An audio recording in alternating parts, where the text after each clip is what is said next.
अस्सलाम वालेकुम ख़वातीन व हज़रात, आप देख रहे हैं स्पोर्ट्स बज़ में हूं हुसैन लियाकत। आज पाकिस्तान क्रिकेट में बहुत सारी चीज़ें चल रही हैं, स्पेशली रावलपिंडी क्रिकेट स्टेडियम में आज दूसरा दिन था। पाकिस्तान क्रिकेट टीम वहां पर प्रैक्टिस कर रही है। ज़का अशरफ साहब प्लेयर से आज उन्होंने मुलाकात भी की है रावलपिंडी क्रिकेट स्टेडियम में। इसके अलावा खबर यह भी है कि हारिस रऊफ जिनके हवाले से बताया जा रहा था कि वो टेस्ट क्रिकेट अब नहीं खेलेंगे, अब यह बताया जा रहा है कि उनको शायद बिग बैश की NOC भी ना मिले। और क्या हारिस रऊफ को बिग बैश की NOC मिलेगी नहीं मिलेगी, क्योंकि हारिस रऊफ ने खुद को टेस्ट क्रिकेट से तो दस्तबरदार कर दिया, लेकिन वही हारिस रऊफ इस वक्त कराची में मौजूद हैं T20 क्रिकेट खेलने। टेस्ट क्रिकेट के लिए उनकी पसलियों में दमखम नहीं था, अब T20 क्रिकेट में दमखम कैसे आ गया एकदम से। अब बिग बैश की दरख्वास्त भी, और बिग बैश आपको पता है कि अगले हफ्ते से स्टार्ट हो रही है। अगर उनको NOC ना मिली उसामा मीर के साथ तो वो शायद बिग बैश ना खेल सके। इसके अलावा ऑस्ट्रेलिया के दौरे के हवाले से उमर गुल साहब ने भी बात की है मीडिया से। उन्होंने कहा कि नसीम शाह की कमी महसूस हो रही है, उस हवाले से भी बात करेंगे।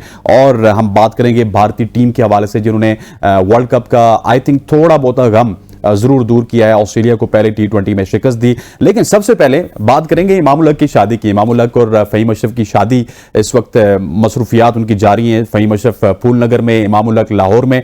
इमाम उल हक की शादी में सरफराज अहमद गए और वहां पे उन्होंने कवाली नाइट में भरपूर शिरकत की। और साथ सरफराज तो ऐसे लग रहा था कि पूरे कवाल भी हैं। इससे पहले उनकी नात बड़ी मशहूर हुई थी, उनका मौका बड़ा मशहूर हुआ था। लेकिन मैं चाहूंगा कि प्रोड्यूसर साहब वो भी चलाएं कि सैफी भाई की वीडियो भी आजकल सोशल मीडिया पे वायरल है, जरा वो चलाएं जी। मेरा पिया घर आए, और बड़ा मतलब जोश खरोश के साथ सैफी भाई वहां पे प्रॉपर जो है वो कवाल के तौर पे कर रहे थे। और ये सैफी भाई जो है वो इसी तरह के प्लेयर हैं, जिस तरह नाद भी पढ़ देते हैं, कभी कभार मौका भी पढ़ देते हैं। और आज हमें पता चला कि सैफी भाई में शायद एक कवाल वाली तमाम तर खुसूसियात भी है। और इमाम उल हक की शादी को सबसे भरपूर जो एंजॉय कर रहे थे वो हमारे साबिक कप्तान सरफराज अहमद थे। अब हमारे एक नुमाइंदा हैं स्पोर्ट्स के नासिर नकवी साहब, उन्होंने बात की कल उमर गुल से स्कॉट के हवाले से। और स्कॉट के हवाले से बात सुनते हुए फिर अपने मेहमान का आपसे तारुफ करवाएंगे और मेहमान से फिर पूछेंगे कि उमर गुल जो तसल्ली का इजहार कर रहे हैं स्कॉट के हवाले से, क्या उनको भी तसल्ली है। अच्छा उमर भाई, ये बताएं कि जो वहाँ की कंडीशन है ऑस्ट्रेलिया की, और जो पिचेस हैं वहाँ पे कौन सी पिचेस, जो टीम मुंतखब हुई है, क्या आप उससे मुतमईन हैं? हाँ जी, बिल्कुल हम मुतमईन हैं, क्योंकि देखिए आप जिधर भी जाते हो हर जगह की कंडीशन डिफरेंट होती है। अगर आप एशिया में लेट्स सपोज अगर आप श्रीलंका जाते हो या इंग्लैंड जाते हो या इवन ऑस्ट्रेलिया जब जाते हो, तो हर जगह की अपनी कंडीशन डिफरेंट होती है। और हम अकॉर्डिंग टू ऑस्ट्रेलिया कंडीशन यहाँ पे हमने आज पहला दिन था, हम उसी के लिए हम प्रिपरेशन कर रहे हैं। और जिस तरह की वहाँ पे जो हमें जो पिचेस मिलनी है, तो यहाँ पे स्पेशली जो टीम मैनेजमेंट है उन्होंने जो ग्राउंड मैन है, जो पिचेस हमें वहाँ की रिक्वायरमेंट है उसी लिहाज से हम वो पिचेस भी तैयार किए। और हमारा मेन फोकस वही है कि जो कंडीशन वहाँ पे है उसी के लिए उसी को देख के हम उसी तरह की प्रैक्टिस आज हमने स्टार्ट की है। उमर गुल की गुफ्तगू आपने सुनी। उमर गुल हमें मुतमईन नजर आ रहे हैं पाकिस्तान क्रिकेट टीम के हवाले से, पाकिस्तान का जो टेस्ट स्क्वाड है ऑस्ट्रेलिया के हवाले से। लेकिन अब हमारे पास मेहमान मौजूद हैं, हम उनसे पूछते हैं कि क्या वो मुतमईन है। और बहुत सारी और भी तकर्रियों के हवाले से उन्हें बात कर रही है। अहमद नजीब सत्ती हमारे साथ मौजूद है। अहमद, आपको खुश आमदीद कहते हैं। अहमद, उमर गुल का शॉट तो आपने सुन लिया, अब उमर गुल तो मुतमईन नजर आ रहे हैं मुझे टेस्ट स्क्वाड से, लेकिन मुझे साथ ये बताइएगा कि क्या आप भी मुतमईन है टेस्ट स्क्वाड से, और साथ साथ उमर गुल से, सईद अजमल से और मोहम्मद हफीज से एकदम से एक ड्रास्टिकल चेंज हमें नजर आ रहा है पाकिस्तान क्रिकेट बोर्ड में। जी बहुत शुक्रिया स्नैग मदो करने के लिए। देखिए जो ऑफिशियल पोस्ट पे कोई भी बंदा होता है ना, वो हमेशा अच्छी बात ही करता है। यानी वो आपको कभी भी ये कहता हुआ नहीं दिखाई देगा कि मैं मुतमईन नहीं हूं। डेफिनेटली अपनी नौकरी करनी है।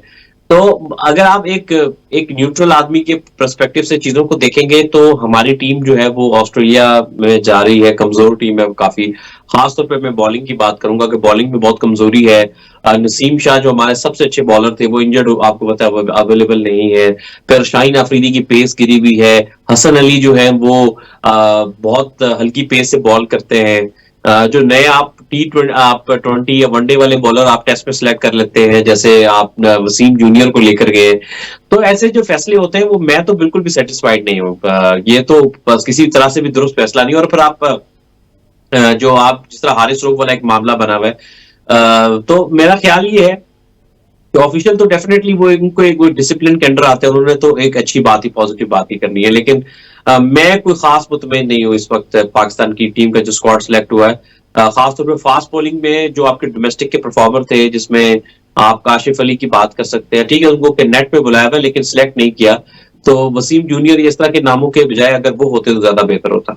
अच्छा, आप अगर स्कोर से मुतमईन नहीं है तो मुझे ये बताएं कि आप उमर गुल से, सईद अजमल से, मोहम्मद हफीज से और वहाब रियाज से मुतमईन हैं। और जिस तरह की टीम उन्होंने सिलेक्ट की, पहले तो हम ये इल्जाम लगाते थे कि बाबर आजम दोस्ती यारी वाली टीम सिलेक्ट करते, लेकिन मोर और लेस वही टीम है जो बाबर आजम टेस्ट के लिए सिलेक्ट करते थे। कोई ज्यादा ड्रास्टिक चेंज हमें नजर नहीं आया। देखिए ज्यादा ऑप्शन नहीं है। देखिए ये जो आपका, जैसे हम एक एक करके बात कर लें, जो आपकी जो चीफ सिलेक्शन होती है ना, नेशनल टीम की जो सिलेक्शन होती है, वो आसान भी होती है। वो इसलिए कि आपको पता होता है कि यार ये मेन प्लेयर खेल रहे हैं, वो सब आपके सर्किट में होते हैं। आपने सिर्फ जो थोड़ी बहुत मेहनत करनी होती है वो एक दो नए नामों के ऊपर करनी होती है। इसकी क्या परफॉर्मेंस है, ये कहां पर डोमेस्टिक में परफॉर्म कर रहा है, ये किस तरह की कंडीशन में परफॉर्म कर रहा है, तो उस पर बाकी तो ऑटोमेटिक सिलेक्शन होती है।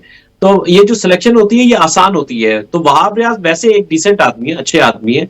और वहाब रियाज ठीक है, वो आप मेरिट पे बात कर सकते हैं कि ये सिलेक्शंस मोस्टली जो हुई है वो मेरिट या एक प्रोसेस को फॉलो नहीं किया गया, बस जस्ट एक सिलेक्शंस हुई है। लेकिन एज अ पर्सन में देखूं तो वहाब रियाज एक अच्छे आदमी है। तो अगर वो बहुत माफ कीजिएगा, अगर वो बहुत एक्स्ट्रा ऑर्डिनरी नहीं भी करते तो ज्यादा बुरा भी नहीं करेंगे। तो एक दो नामों पे तो हमेशा बात करने की गुंजाइश होती है, लेकिन मेरा ख्याल है ओवरऑल सिलेक्शन जो है वो जो मेजर होनी चाहिए थी वो हो गई है। अगर आप मोहम्मद हफीज की बात करते हैं, अभी रिसेंटली वो आपको पता है क्रिकेट की अभी छोड़ी है उन्होंने। इज ऑनेस्ट पर्सन, गुड, आपको पता है कंट्रोवर्शियल करियर उनका नहीं रहा है। और उसके साथ ये है कि हाँ, एज अ टीम डायरेक्टर का ओहदा आपने दिया है, तो मैं फिर वही बात करूंगा कि आप अपॉइंटमेंट के तरीकाकार पे एतराज जरूर कर सकते हैं कि ये किस तरह से आपने किया, क्या जॉब रिक्वायरमेंट होती है, आपने किधर एडवर्टाइज किया, कितने लोगों को कंसल्ट किया। तो उस पे आप डेफिनेटली इस पे काफी खदशात हैं, या काफी ज्यादा आप इस पे बहस कर सकते हैं कि यार ये अपॉइंटमेंट का तरीके, बंदे का मसला नहीं है, बंदे बिल्कुल ठीक है, लेकिन जो तरीकाकार है लगाने का, क्या वो एक्सपीरियंस में पूरा उतरते थे ये इससे पहले। लेकिन अमर, ये भी सवाल पैदा होता है ना कि ज़का अशरफ साहब को खुद एक्सटेंशन फैब तक मिली है, तो क्या फैब के बाद तमाम तर कोचेज को फिर बदलाया जाएगा, एक नया सेटअप आएगा? ये भी तो बहुत सारे कंसर्न्स हैं। देखिए ये हमारे सिस्टम का फ्लॉ है कि हमारे यहाँ स्टेबिलिटी नहीं है। अब ज़का अशरफ साहब का जो मेन मैंडेट था मैनेजमेंट कमेटी का इलेक्शन करवाना, जब उनका पहला टेन्योर था वो इसमें नाकाम रहे, तो उनको जब अभी हमारी निगरान हुकूमत ने इनको एक्सटेंशन दी तो ये साफ वाजे लिखा गया था। दो चीजें बहुत अहम वाजे कही गई थी, उनमें से एक चीज ये कही थी ज़का अशरफ साहब को कि एक तो आप कोई अहम तकरीरियां नहीं कर सकते, तब्दीलियां नहीं कर सकते पीसीबी में, एक बात। दूसरी बात ये थी कि आपने इलेक्शन करवाने हैं। तो दोनों का मूड अभी हमें कोई नहीं लग रहा, ना इलेक्शन के हवाले से कोई हमें हिलजुल नजर आ रही है, और उन्होंने तकरीरियां दबा कर की है। ठीक, अच्छा, मुझे थोड़ा सा ये बताइएगा कि मुझे लग ये रहा है एमर के तमाम तर जो मलबा है वो बाबर आजम पे या फिर रेहान उल हक साहब पे गिरा है, क्योंकि कप्तानी से बाबर आजम साहब फारिग हुए और रेहान उल हक साहब टीम के मैनेजर के तौर पे टीम के साथ थे पिछले 3-4 महीनों से, उनको भी फारिग कर दिया गया। नवीद अकरम चीमा साहब को लेके आए, हालांकि जिन बॉलर्स की परफॉर्मेंसेस ठीक नहीं थी उनको तो हर जगह पे एडजस्ट किया गया। देखिए बात यह है कि जब आपका पीसीबी का जो सरबरा है वही सिफारिश पर आएगा, मंजूर नजर होगा, तो आप कैसे अच्छे फैसलों की उम्मीद करते हैं। बात यह है कि आप ऑफिस बॉय भी रखें ना, तो 6 महीने तो उसको भी देते हैं उसकी परफॉर्मेंस जज करने को, ये तो इतनी बड़ी ओहदे हैं। तो बात यह है कि बाबर आजम पे सारा नजला इन्होंने गिराया है, और रेहान उल हक यार इतना अच्छा आदमी। अब आप मुझे बताएं, नवीद अकरम चीमा साहब, उनका क्या क्रेडेंशियल्स हैं? मुझे पता है, मैंने इसके खिलाफ काफी बोला भी, सोशल मीडिया में लोग कहते हैं ये पहले भी रह चुके हैं। मैं कहा ये तो कोई दलील नहीं हुई कि पहले भी रह चुके हैं। बात यह है कि वो तो एक ब्यूरोक्रेट है, वो उनका क्या ताल्लुक है स्पोर्ट्स मैनेजमेंट के साथ? ये इस वक्त साल 2023 चल रहा है, इधर वैसे लोग नहीं चलते कि मूछे बड़ी बड़ी मूछे हो, चौधरी टाइप आपकी पर्सनैलिटी हो, डंडा हाथ में हो, कि इस तरह का मैनेजर अब नहीं चलता। दुनिया का स्पोर्ट्स तो देखे कहां पहुंच गया है, क्रिकेट कहां पहुंच गई है। ये बड़ा प्रोफेशनल किस्म का, बड़े हाईली इंटेलिजेंट किस्म के लोग जो कि इस रोल में काम करते चले आ रहे हो। अब आप देखिए रेहान उल हक, वो 7-8 साल उन्होंने इस्लामाबाद यूनाइटेड की टीम को मैनेज किया है। उनके पीछे उनकी एक यानी आपकी उनकी सीवी है इस काम के लिहाज से, तब जाके वो पाकिस्तान क्रिकेट बोर्ड में एज अ मैनेजर लगे। और सब जानते हैं, प्लेयर जानते हैं कि वो इस हवाले से बहुत अच्छी शोहरत रखते हैं, बहुत ही अच्छे मैनेजमेंट स्किल है। वो आते हैं टीम के अंदर, एक बेहतरीन कल्चर लेकर आते हैं, एक बड़ा सुलझा हुआ पढ़ा लिखा आदमी। आपने फिर वही काम किया, अपने बंदे को एडजस्ट करने के लिए ज़का अशरफ साहब ने रेहान उल हक साहब को फोर्स किया कि वो रिजाइन करें और आके नवीद अकरम चीमा साहब को ले आए। तो मैं कहता हूं कि बिल्कुल जो उल्टी सिमत में जो है ना हमारा क्रिकेट बोर्ड जा रहा है। अमर, मुझे ये बताइएगा कि हारिस रऊफ के हवाले से, हारिस रऊफ अब आपको पता है टेस्ट क्रिकेट खेलने गए नहीं हैं, अब वो T20 नेशनल T20 खेल रहे हैं। 7 सितंबर को उन्होंने पहुंचना था ऑस्ट्रेलिया में बिग बैश लीग खेलने, उन्होंने भी, जमान खान ने भी और उसामा मीर ने भी। लेकिन अब ये ऑस्ट्रेलियन खबर रसा एजेंसी कह रही है कि हारिस रऊफ को शायद एनओसी भी ना मिले और उनकी जो कैटेगरी है उसको भी डाउन किया जाए। तो इस हवाले से आपके पास क्या खबरें हैं और क्या हारिस रऊफ को एनओसी मिलनी चाहिए? हसनैन, मैं आपसे पूछूंगा, अगर आपको कोई कहे कि समुंदर के अंदर छलांग मार दो, आप मारेंगे? बिल्कुल नहीं। इसी तरह हारिस रऊफ समझदार है, स्मार्ट है। देखिए मेरी बात सुने, ये तो हमारे यहाँ खेल जो होता है ना वो लॉजिक पे चलता है, हमारे यहाँ हम लोग चलते हैं जज्बात के ऊपर, इमोशनल अटैचमेंट के ऊपर चलते हैं। हारिस रऊफ समझदार थे, उन्होंने बिल्कुल सही फैसला किया। देखिए मैं इस खबर को मैं हर एंगल से कवर करने की कोशिश करूंगा। हारिस रऊफ का फैसला स्मार्ट था कि भाई बात यह है कि दुनिया में क्या होता है कि जो आप जब रेड बॉल क्रिकेट खेलते हैं ना, तो उसमें आपकी जान लगती है, आप उसके लिए पहले तैयारी करते हैं, फिर आप रेड बॉल क्रिकेट खेलते हैं। फिर जब आप रेड बॉल क्रिकेट खेल लेते हैं तो आपका जिस्म खुल जाता है, आपके मसल स्ट्रांग हो जाते हैं, आप फिजिकली ज्यादा फिट हो जाते हैं। तो रेड बॉल खेलने की वजह से आपके लिए वनडे और T20 का फॉर्मेट खेलना बहुत आसान हो जाता है। दुनिया में कभी भी किसी प्रोफेशनल बोर्ड में ऐसा नहीं होता कि आप T20 या वनडे खेलते हो उससे आपको ऊपर वाले फॉर्मेट में शिफ्ट कर दिया जाए। तो मुझे बताएं कि हारिस रऊफ ने इस पूरे सीजन में एक रेड बॉल का मैच नहीं खेला। अच्छा, इससे पहले जो है पिछले साल मेरे ख्याल है सिर्फ एक मैच हारिस रऊफ ने वो भी साबिक टेस्ट क्रिकेटर के लिए खेला था, क्योंकि उनके साथ साबिक टेस्ट क्रिकेटर लग जाता है। अहमद नजीब सती, आपका बहुत बहुत शुक्रिया, thank you very much for joining us. खवातीन और हज़रात, यहाँ पर वक्त हुआ चाहता है एक शॉर्ट सी कमर्शियल ब्रेक का। ब्रेक के बाद वापस आएंगे तो हम बात करेंगे ABN न्यूज का एक और मुआहिदा हुआ है as a media partner Perth Phantom के साथ, उसके कुछ ऑफिसर्स हमारे साथ मौजूद होंगे। Stay with us. Welcome back to show खवातीन व हज़रात। अब बात करेंगे हम एक ऐसे इशू पे, क्योंकि बहुत सारी लीग्स दुनिया में हो रही हैं और उन लीग्स में बहुत सारे मीडिया पार्टनर्स होते हैं। ABN न्यूज़ आए हुए, अभी हमें पहली यूनिवर्सिटी हमारी नहीं हुई, लेकिन बहुत सारी ऐसी फ्रेंचाइजीज हैं जो कि ABN न्यूज़ के पैनल पे हैं और ABN न्यूज़ उनका मीडिया पार्टनर है। इससे पहले सखर पैट्रियट जो कि सिंध प्रीमियर लीग की एक बड़ी जानी पहचानी टीम है, वो भी ABN न्यूज़ के साथ as a media partner ABN काम कर रहा है। इसके अलावा अगर वर्ल्ड कप ट्रांसमिशन की बात की जाए, एशिया कप ट्रांसमिशन की बात की जाए, PSL ट्रांसमिशन की बात की जाए, या फिर सोशल मीडिया प्लेटफॉर्म्स पे ABN न्यूज़ की कवरेज की बात की जाए, तो ABN न्यूज़ अपनी मिसाल आप है। आज एक बार फिर ABN न्यूज़ एक बड़ी ज़बरदस्त फ्रेंचाइज के साथ एज ए मीडिया पार्टनर काम स्टार्ट कर रहा है। ये फ्रेंचाइज पाकिस्तानी लीग की फ्रेंचाइज नहीं बल्कि ऑजी क्रिकेट लीग की फ्रेंचाइज है, पर्थ फैंटम्स, और आज ABN न्यूज़ इनके साथ मीडिया पार्टनर के तौर पर अब काम करेगा। इसकी तमाम तर कवरेज आपको ABN न्यूज़ में देखने को मिलेगी। और इसी हवाले से हमारे साथ इसके ऑनर और को ऑनर मौजूद हैं। साद आफरीदी हमारे साथ मौजूद हैं all the way from Australia, और इरफान बंगश हमारे साथ मौजूद है all the way from Australia. Saad, आपको खुश आमदीद कहते हैं। सबसे पहले मुझे ये बताइएगा कि ये जो पर्थ फैंटम्स की फ्रेंचाइज है, इसको आपने ऑन किया है, और ऑजी क्रिकेट लीग एक बड़ी अच्छी लीग है। अगर देखा जाए इससे ऑस्ट्रेलिया में काफ़ी टैलेंट ऊपर आता है। इस लीग में आपकी फ्रेंचाइज जो खरीदने का बेसिक मकसद क्या है?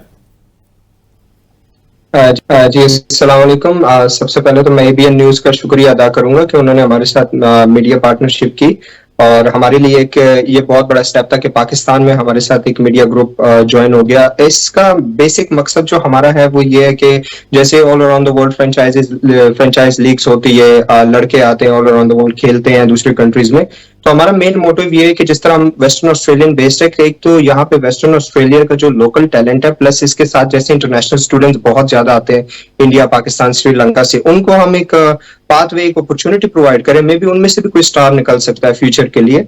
And the main thing was कि ACL अंडर 19 टूर्नामेंट्स भी कराता है, और इसके अलावा ACL जो है पाकिस्तान और इंडिया, श्रीलंका से लड़के मंगवाता है ये टूर्नामेंट के लिए। तो हमारा ये भी था कि हम पाकिस्तान में ग्रास रूट लेवल पे जो टैलेंट है, हम उनके भी वीजे वगैरह लगवा के उनको हम अपने यहाँ ACL में ला सकते हैं, यहाँ पे अपॉर्चुनिटी दे सकते हैं, खिला सकते हैं यहाँ पे।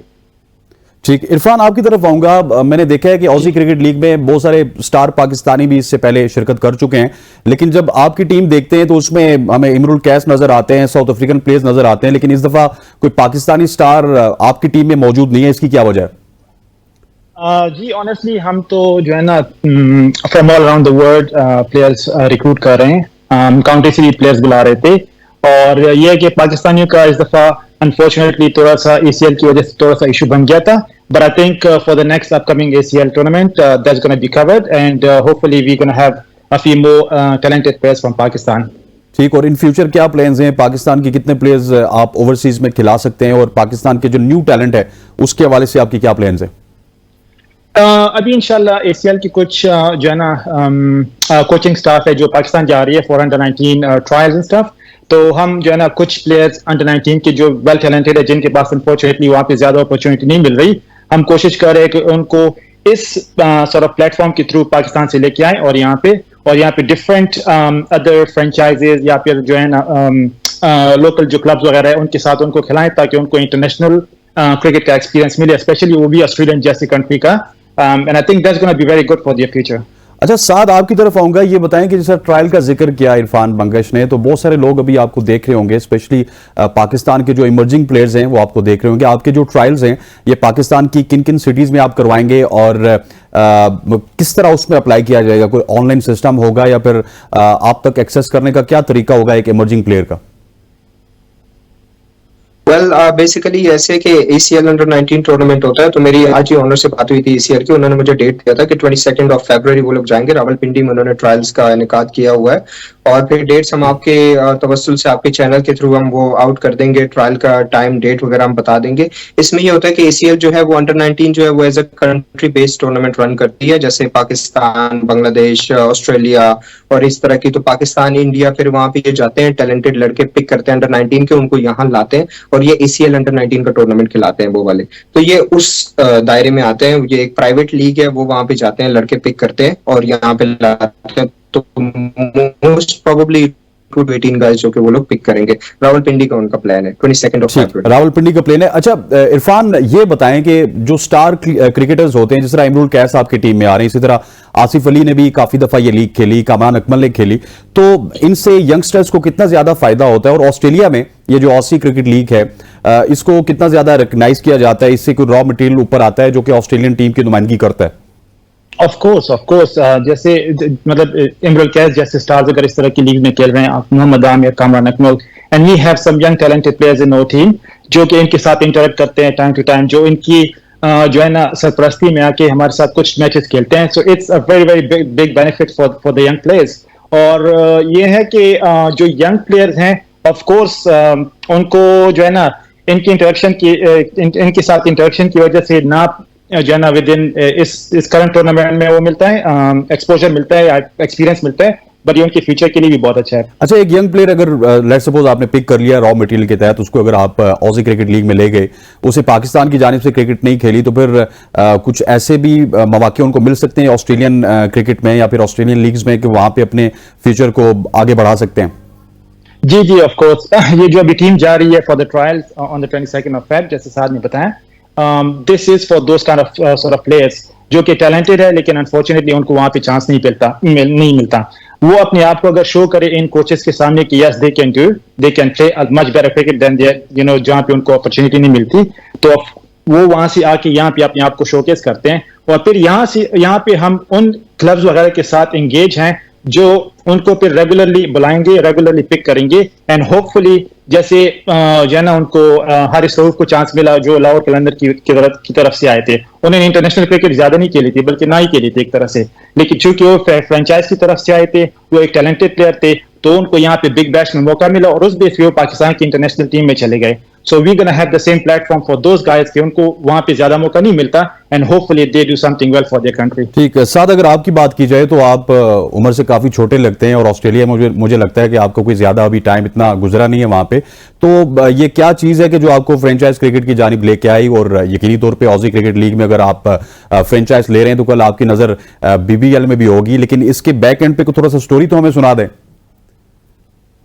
जी वेल एक्चुअली ऐसा था कि मैं बचपन से I like cricket but mostly I think may be God gifted talent है या कुछ इस तरह। मैं बचपन में भी दोस्तों को कहता था कि मैं क्रिकेटर नहीं बनूंगा, I would be a chairman और समवन सेलेक्टर और समवन। सो मेरी आई काफी अच्छी, I like to understand the system और लड़कों के साथ वर्क करना कि कैसे उनको आगे लेके आना, development. Like even here I started as a player में था बट मैंने कोचिंग में गया, जूनियर की कोचिंग की, 2 साल में जूनियर्स के साथ वर्क किया, डेवलपमेंट प्रोग्राम्स में वर्क किया, यहाँ के सिस्टम को मैं समझा, क्लब्स में गया वहाँ पे रॉबिन स्मिथ इंग्लैंड के फॉर्मर प्लेयर है, उनके साथ मैंने काफी प्रोफेशनली कोचिंग सीखी, उन्होंने सिखाई एज अ प्लेयर भी और एज अ प्रोफेशनलिज्म भी उन्होंने मुझे काफी चीजें बताई क्रिकेट के बारे में। तो मुझे ज्यादा शौक है बिजनेस मॉडल प्लस स्ट्रेटेजीज और टैलेंट को फाइंड करने में, तो इस चीज में मैं ज्यादा इन्वॉल्व हो गया। इवन मैं यहाँ पे पिछले 3 सालों से टूर्नामेंट्स भी करा रहा हूँ, काफी डिफरेंट एसोसिएशंस है जिनके साथ मैं इन्वॉल्व हूँ। लास्ट ईयर मैं कैप्टन कोच था, एक पूरे क्लब का कोच भी रह चुका हूँ। I was just 23 but tough job, but मुझे अच्छा लगा, मैंने किया and it was a good success. तो मेरा मिशन यही है, इवन पाकिस्तान के लिए भी अभी यही है कि मैं वहां से टैलेंट को फाइंड करूं, यहाँ पे हम उसको लेके आए, निखारें, उनको मौके प्रोवाइड करें। यहाँ पे हमारे साथ काफी प्रीमियर क्लब्स काफी ज्यादा। अच्छा, आखिर में ये सवाल मैं आप दोनों से करूंगा, साथ पहले आप इसका जवाब दीजिएगा और फिर इरफान की तरफ भी जाऊंगा कि आप पाकिस्तान की बात करते हैं, पाकिस्तान के प्लेयर्स की बात करते हैं, तो सिर्फ ट्रायल से काम चलेगा या फिर कोई आप प्रॉपर इस तरह का मैकेनिज्म बनाएंगे जिस तरह लाहौर कलंदर का मैकेनिज्म है, वो टैलेंट एंड प्रोग्राम करते हैं और डिफरेंट सिटीज में जाके करते हैं और उससे एक डिफरेंट टैलेंट आपको सामने मिलेगा। अगर उस तरह की चीज करेंगे तो वो definitely at the end of the day आपकी जो सर्विसेज हैं वो पाकिस्तान क्रिकेट भी याद रखेगा और ऑस्ट्रेलिया क्रिकेट भी याद रखेगा। जी बिल्कुल, हमारा प्लान तो है। इवन ये टीम को एस्टेब्लिश करने के लिए भी हमने सबसे पहले जो थे 2 लड़के हमने अंडर 19 के भी कैसे उठा लिए थे, बट थोड़ी कॉम्प्लिकेशन होती है बिकॉज न्यू लीग है और थोड़ा सा लाइक इसमें प्रॉब्लम्स आ रहे थे, हमें काफी ज्यादा चीजें फेस करनी पड़ रही थी। बट ऑफ कोर्स हम ये है कि मे बी हम एफिलिएशन प्रोग्राम्स भी कर सकते हैं, जैसे कि of course PSL is a very big brand, BBL is a very big brand and we are a smaller brand. So हम अभी अपनी तरफ से कोशिश ही कर रहे हैं, ये जिस तरह अंडर 19 के ACL के आएंगे वहां पे ट्रायल लेंगे लड़के, जितना हमसे हो सकता है हम करेंगे। फिर जिस तरह अगर इस तरह के कोई डील्स आती है हमारे पास, जैसे PSL का ब्रांड एफिलिएशन करना चाहता है तो मोस्ट वेलकम, हम उनको भी सपोर्ट कर सकते हैं। KPL का करना चाहता है कोई डोमेस्टिक या डिपार्टमेंट क्लब हमारे साथ एफिलिएट होना चाहता है, that would be a two-way partnership in which we can bring players from here and there, we can accommodate them. Irfan, अगर 2-वे पार्टनरशिप की बात की जाए तो हमने बहुत ज्यादा देखा है कि BBL में भी 2-वे पार्टनरशिप देखने को मिलती है। हारिस रऊफ एंड कंपनी लाहौर कलंदर की नुमाइंदगी करते हुए जाते हैं, वहां पे खेलते हैं, तो ये 2-वे पार्टनरशिप भी एक बड़ा अच्छा इकदाम हो सकता है। ऑफ कोर्स अगर उन तरह की एक्सपीरियंस जो है ना क्लब्स या जो फ्रेंचाइजेस वगैरह हमारे साथ पार्टनरशिप कर ले, so that's gonna be a very big plus for us and for the young talent as well. Of course you know it's gonna be a big help for all the players. ठीक हो गया इरफान, आपका भी बहुत बहुत शुक्रिया। साद, आपका भी बहुत बहुत शुक्रिया। ख्वातीन रोजात फ्यूचर में कोशिश करेंगे कि पर्थ फैंटम के हवाले से जो भी खबरें होंगी आपको बर वक्त मिल सकें और इसके अलावा जो उनके सुपरस्टार प्लेयर्स हैं वो चाहे बांग्लादेश से भी हों, जहां से भी हों, या फिर पाकिस्तान से होंगे, तो डेफिनेटली हम उनको अपने प्लेटफॉर्म में लाएंगे और इस हवाले से बात भी करेंगे। इन दोनों मेहमानों का बहुत शुक्रिया। आज के प्रोग्राम का वक्त खत्म हुआ चाहता है, मुझे और मेरी प्रोडक्शन टीम को इजाजत दीजिए। इंशाल्लाह आपसे फिर मुलाकात होगी मंडे को, तब तक अल्लाह हाफिज।